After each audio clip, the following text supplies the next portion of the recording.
Hello everybody, it's Dalco Diesel Guy coming back with you with another informative film.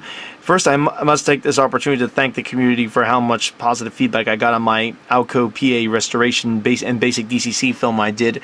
And also I wanted to, at the same time, sort of show the differences, as there have been a lot of questions as to what the difference is between the old school frames and the newer style frame. So this video basically is going to be sort of an informative documentary, if you will, on what the differences are. When Athearn originally introduced the Alco PA, they used the original drive system. It was one of the first style systems to have the non-rubber band setup, and this is what it looked like. As you can see here, we had the sort of old school pregnant elephant motor, as I call it. It had these sort of shafts that clip right onto the motor itself, hooked into the gearboxes, which are the double-sided worm gear gearbox tops, I should say, or worm gear cover tops, and a much more complicated assembly all the way through. There is a shaft that actually slips in here. If you take a look right over here, instead of having a one-piece shaft that would connect from the motor to the back, it's a double-piece, single shaft sort of joining coupler with two couplers on either side. The shaft, I should say, is in the middle, and the two couplers are on either side, and that's how it transfers power to this particular truck. And again, the worm gear sits on top of a gear which spins and turns it, which in turn rotates all the gears in this truck, much the way any other blue box style motor would work with the geared setup. Now obviously this type of motor has some issues. In addition to the fact that it has a lot of current draw, it also, the lacking of flywheels on it, the drivetrain lacking flywheels, causes the engine to have a very jerky sort of start and stop motion, which is unrealistic and can be irritating to watch. It can also send some of the earlier style boxcars flying off the tracks if done harshly enough. Needless to say, Athearn, typical of himself, did not stop there. He decided to innovate, and he came out with this, the first flywheel drive system. These are the earlier steel style flywheels. They weigh a little bit more, and they actually put a bit of a strain on this motor, but they do work. Not the greatest project, I should say, in terms of turning it into a DCC equipped unit. And this one, mind you, isn't. As you can see, it's had this old school hobby trip, which I've mentioned several times. You're actually using a piece of telephone wire. You can tell by the sort of stripe in it here. It's got actual telephone wire on it, which is fine, to replace the transfer bar to get the positive current off the two trucks and hook that up in turn to the motor top brush. The negative current is again sent through the bottom. In this case, the mounting points, as you can see, have broken. If you look at this motor, it's off center. Anyway, this drivetrain's biggest issue is that it takes a lot more power to spin over than even this one does, because these steel flywheels, I should say, weigh a lot more than the brass flywheels, and it takes more power to spin it over because of this, as I said before. This will in turn lead to more blown decoders and probably more short fuses, as well as choice adjectives if you try to put a DCC decoder on it. You certainly can, and I've seen people do it, but in my opinion, it's not the greatest drivetrain to go for. Now, looking at this third example here, the keen eye among you might think that this is in fact a new rehashed model and that I'm trying to play a trick on you, but no, in fact it is one of the originals, as it still has that double split sort of worm gear cover top on it. It also has the metal trucks, and it has a more complicated but not as complicated shaft drive system, as well as, if you look carefully on the left, and you'll get a better shot of it in a second, the old style lower mounted headlight. The reason for all this, and the reason why these weird changes came about, is that the old motor went out of production, and this model was in production all the way through from the period of sometime in the very late 60s, early 70s, all the way through until sometime in the early to mid 80s. And obviously during that period, parts were introduced and taken out of service, one of them being the steel flywheel equipped motor and the original motor itself. They were all replaced at that time, so to keep it in production, Athearn simply changed the motor. And basically that's how this model remained in production until, well, Athearn decided sometime in the early 90s. And when they brought it back, they decided to go back to Athearn brought it back, they decided to go back to the drawing board and give the engine the overhaul it desperately was crying out for several years. The reason for the Alco PB at this point is because it is in fact compatible with all of the other locomotives from the PA line at this time. Well, the reason being is, if we take a look at it, it actually has all the ingredients that you need. These trucks are in fact the exact same truck itself. There are pivots, there are actually little parts on here that'll hook into it. In fact, I'll show you. The inside of the truck, if we take a look at these that I've already started rebuilding already, I've cleaned these up and I'm all set to start reassembling them, actually have the same sort of shaft pivots on it to mount the gears and everything else. They actually spin on these. They have everything you basically need to get going here except the gears, which you can happily get, luckily, one of the original trucks itself. Or themselves, I should say. If we take a look here, they have the same gears on it. This one's been partly disassembled, but if we look at it closely and we compare it to, again, They have the exact same gear mounting points and will work just as well. Now this is where, unfortunately, things start to get a little bit different. If we take a look carefully on the top of these type truck used on the original Alco PA frame, we see that there's actually a hole in the top right here. And if we take a look at the bottom of the frame itself on the original design again, grab one of these for you, we see that there's a peg or a kingpin on it. That's how that works. The kingpin rests on top as such, and this is how it pivots around. Now, it's not clear as to what the main issue was that Athearn caused to remove this. It certainly needed to be done, but I'm guessing it had to do with the fact that this pin tends to wear these holes out very easily, as it puts a lot of stress on this one little metal plate to hold the truck in place.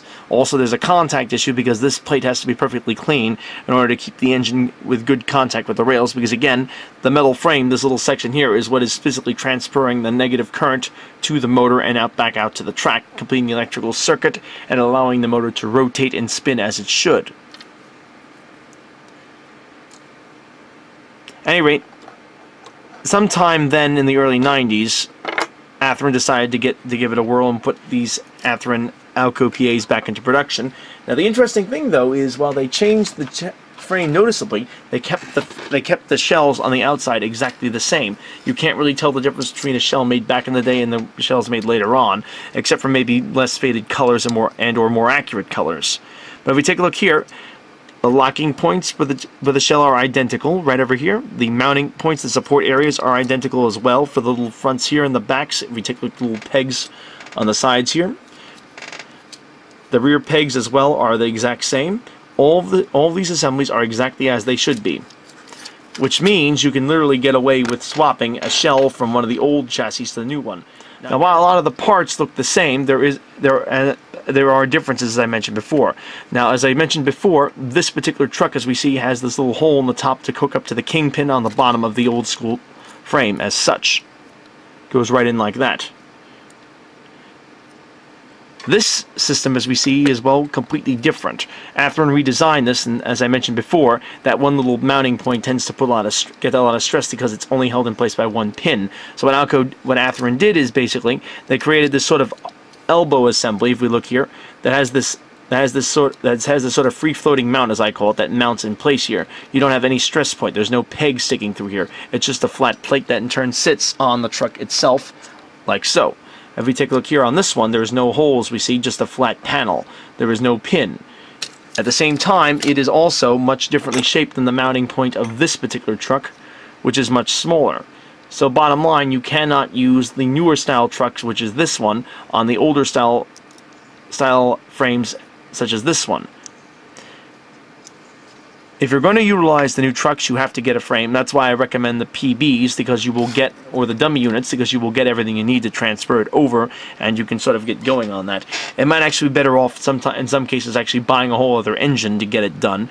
This might seem crazy, but some of the paint schemed engines can be hard to come by, while others that are less in demand will become far less expensive and much worthwhile getting hold of, instead of having to go through all the trouble of finding the paint scheme with the drivetrain you want. So in short, the main difference is the way this mounts. Again, the best way of telling whether or not you have a new style frame or an old style frame, if you flip the engine over and you look at the base. The old style frame, even give one of these just to give a better example, will not have anything here by the wheels. You're not going to have any kind of bearing blocks or anything else. The wheels sit in here. How they work is a much different pickup system, and this is most likely also why Athearn decided to move to this setup. The old school system works, pardon me folks, is that if you'll note right here, there's a copper sort of connection, or actually rather brass coated section here, and there's a good reason for it, because the physical wheel design, if you note, again, is different. There are no brass blocks on it, it's just a wheel and a sleeve bearing, but with an extended axle bearing that protrudes out, much like the way the more modern Atlas locomotives have to this day. Anyway, what this does is it slides right into this little hole here.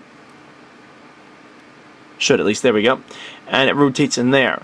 And then the gear is obviously then hooked up, and the power comes right through the truck side itself, and is sent up to the chassis depending on where it's going. One side, this is the sort of negative side. The positive side would have a hook on it, which would in turn make contact with the hook, with the transfer bar, and send your power up the way it would. Now, obviously, there's obviously a bit of a fault with this design, because both of these truck sides are in fact live contacts, because they are both conducting power to the wheel sets. And I have a feeling this probably happened. It wasn't very widely disclosed. If one had the misfortune of grabbing one of these engines while the track power was on, one could get a pretty nasty shock, because you're getting positive and negative energy through you. And as anyone knows, if you that is aware of the way electricity works, if you make a circuit having both positive energy and negative energy, having negative energy and positive energy on either side, or going to the single feed, I should say, which encases your body, you will have a short and, or in this case, a shock. So therefore, that's not a very good design idea. So what Athearn did is came up with this design. And again, how this works, if we take a look right over here, we have, in this case, two metal side frame plates that are actually on both sides of the truck, and we have special cutouts for the brass blocks that are on the wheel sets themselves to sit in. Now, when squared off, these will slip in. This is probably one of the most tedious parts of working on these blue box engines, and even the Proto 1000 that share this design. Anyway, once they're in, they sit in that little slot right here. The two brass blocks, as you see, make contact with the physical metal plates here. These in turn make contact with the hook and or negative truck frame, in this case through a much bigger contact panel right over here, unlike the one I just showed you, which is an original one with the smaller contact plate, and send the current to the various parts of the engine, whether it's the frame or the physical transfer bar for the positive or the frame for the negative. Now, the reason why I also don't recommend using these, in addition to the obvious issues with the side frames, because these side frames, again, I should point out, will also have an issue with running through switches or any kind of weak point. The old school wheels, which are the cindered alloys, and you will need to use these if you use them, as Athearn has not made these parts in years, so you're going to have to be. This is another defect in itself. You're going to have to buy old wheels to replace any broken wheels. As you can see, this one's already broken. It won't hold anymore. And that's typical of this aging plastic, so it's going to be hard to find one in good shape.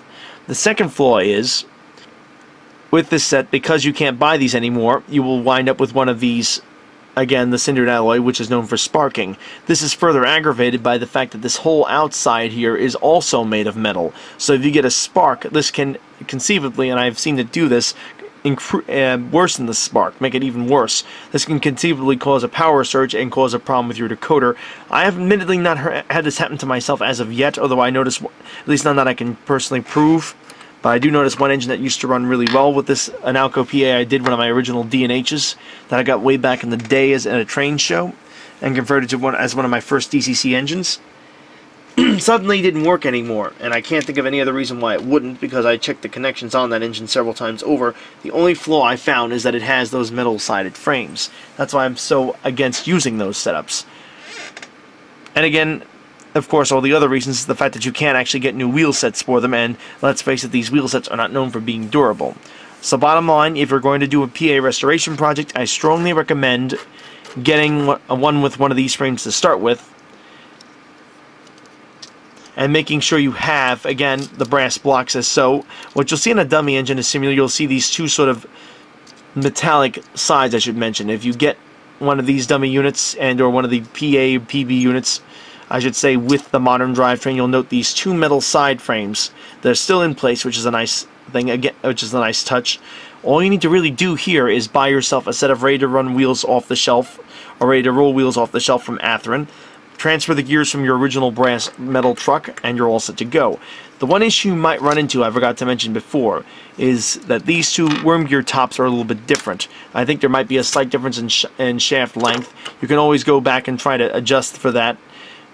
You can probably find a set of the old shafts online if you look carefully enough. That'd be one way around it. And of course you will get the modern tops for it. But bottom line, probably the better way of going is to try to see if you can get a dummy frame and basically build a drivetrain from there. You can probably find the original shafts someplace online. There are several of these that were built. Several users like myself or hobbyists have upgraded them. You can even do what I've done in several other videos and use modern style parts.